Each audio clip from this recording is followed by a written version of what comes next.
Assalomu alaykum mani aziz muxlislarim. Mani o'sha Donariq sadosi gruppammi, Qilli qirq yorib kanalimmi, Ijod bu hayot kanalimmi, hamma obunachilariga, muxlislarimga kecha va'da qilganim bor-ku, ya'ni o'sha ertaga chumchuq haqida, chumchuqlarga saboq degan mavzuda sizlarga bir narsa, ya'ni murojaatnoma yo'llayman deb va'da bergan edim. Mana hozir o'sha murojaatnomani sizlarga ma'nosini tushuntirib beraman. Ya'ni chumchuq juda ham bir yaxshi jonzot. Ming afsuski bizani bu hududlarda, bu arealda juda ham kamayib ketyapti chumchuq. Chunki mana bu opat qush kelgan. Ola qushlar kelgan, ola qush.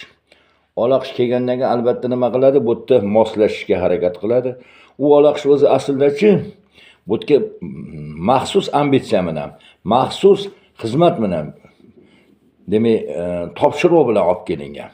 Bir kimlardir Xitoydan deydi, kimlardir o'sha Afg'onistondan deydi, kimlardir afg'on mayna deydi, kimlardir ola qush deydi, kimlardir ola to'g'anoq deydi, ola qush. Xullas hammanglar bildinglar, lo'li, jo'gi, urishqoq, bir-birini ayamaydigan, hattoki bir-birini o'lib o'lguncha demak taliydigan qush bor. Gruppa bo'lib urishadi.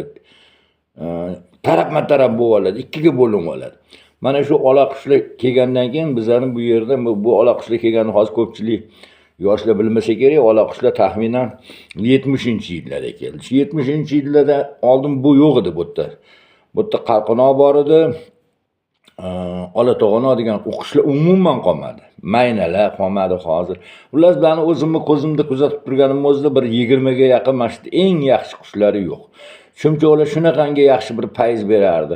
Ayniqsa kechki paytlari bor-ku, bular o'zi aytishardiki, "Ya, men bu soatingga ishonmayman. Bu odam tarafidan yaralgan narsa. Tabiiy bo'lish kerak. Ro'zani ochish, yopish yoki kunni chiqishi yoki kunni botishi bu ilohiy narsa. Bu soat o'lchab bermaydi, belgilab bermaydi. Shuning uchun men o'zim, bo'ldi buvi, og'zingizni oching, mana soat falon yozib qo'ygan falon bo'ldi" desak, "Yo'q, chumchuq chirqillasin" deyishardi. Bor bilibki chumchuq chirqilladimi deyishardi. Shunda Xudo tavba qildim, haqiqatda shu gapda bir hikmat bor ediki, chumchuqlar 5 minut, 10 minut chirqillayotmasdi.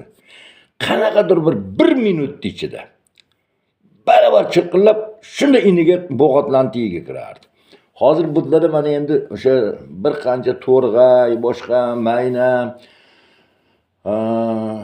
va boshqa o'sha qaqinoq degan qushlarimiz kabi, demak chumchuqlar ham mana defitsit bo'lib yo'qolib ketyapti. Yaqinda bu ketadigan bo'lsa, yana bir 5-10 yildan keyin chumchuq nimaligini farzandlarimiz, menimcha nabiralarimiz bilmaydi. Endi buni ketishiga sabab ana o'sha ola qush bor-ku. Shunaqada inson bir narsani yaxshi qilaman deydi, katta qilib nima qilib qo'yadi, xol qo'yib qo'yadigan narsa bu inson.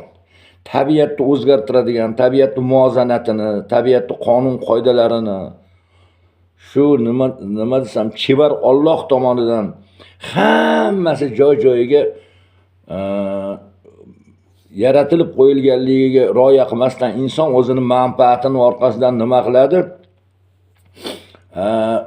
Nimalardir yaxshilamoqchi bo'ladi. Qisqasi bularni olib kelishganki, mana shu chorvachilikni rivojlantirish uchun chorva hayvonlarini ustidagi o'sha nima deydi, parazitlarini, pana shunaqa narsalarni terib yeydi va chorvachilikka ancha biologik tomondan, ya'ni ekologik bezarar, zaharsiz biza shu mollarni kanalardan qutulamiz degan ma'noda olib kelishgan. Ular kanib terishni o'rniga bu yerga qushlarga hujum qilib, chumchuqlarning bolasini, kichkina dish bolalarini inidan tortib chiqib, bir qancha qushlarga qiron keltirdi.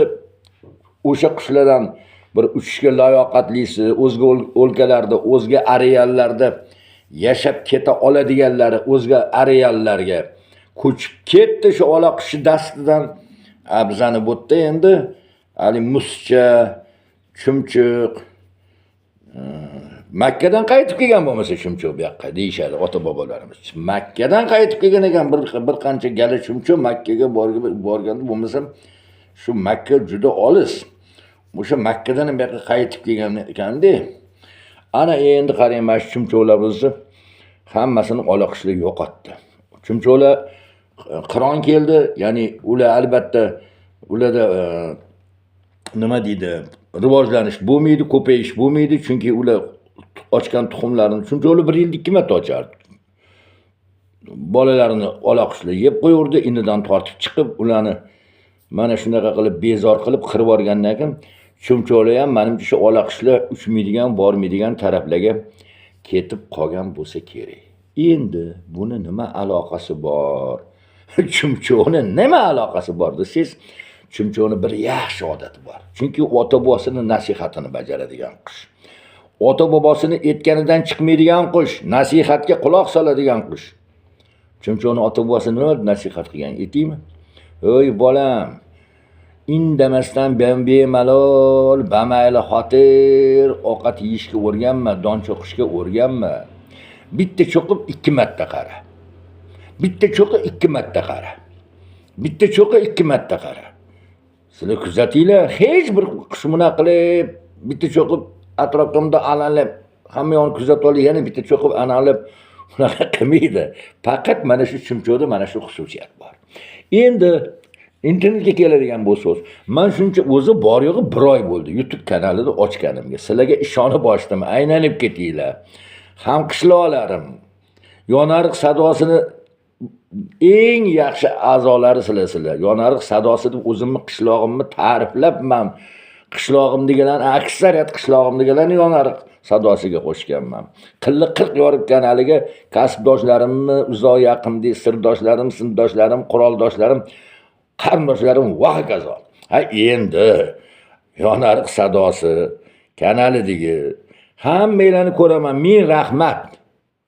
Kim o'qiyapti, kim eshityapti, kim like bosyapti. Endi bir ikkita ukajonlarim bor, ukaxonlarim, otlarini aytmayman. Purqitiga deydi. Ko'ryapman, like bosib qo'ydim, like. Like bosishni bilmaysan-ku, maqasan, aldab, qatta bosding desam, o'sha yonariq sadosi gruppasida bosdim deydi. Men YouTube'dagi har bir materialimni prosmotr ko'payish uchun, ya'ni o'sha muncha odam ko'rdi, muncha odam like bosdi deyish uchun gruppalarimga, boshqa kanallarimga tashlayman, ya'ni Telegramdagi kanallarimga. Mana shu kanallarim Telegramda. YouTube'dagi umuman alohida, u международный. YouTube'dagini hali menikini u juda ham tashqariga taklif qilib chiqarib bermaydi YouTube. Chunki biz hali kichkina tetapoya qilayotgan odam biz. Men shu bilan o'zimni qaragan chog'imda ovutib yuraman ijodkorlik qilib. Ijod deydi buni otini. O'shancha nima qilish kerak? Shu chumchuqqa o'xshab deganimki, ko'pchilik chumchuqning ishini qiladi. Ya'ni xavotir bo'ladi. Juma bilan tabriklabdi, voy, tabriklash mumkin emas. Voy, men bitga mana buni yozibdi. Voy, men siyosatga aralashmaganmikin, buni eshitsam ertaga ketib qolmaymanmi deydigan sloy aholi bizada ko'p. Qo'rqmanglar. O'shaning uchun sizlar kirib, o'sha like bosish uchun o'sha Telegramdagi eng tepada 3 ta nuqta turibdi, o'ng qo'lda. Videoni oldin qo'yasizlar, eshitib turib, o'ng qo'lda 3 ta nuqtani shunday bosasizlar, ana shu yerdan bosganingizdan keyin tegida meni o'sha gruppam chiqadi, kanalim chiqadi.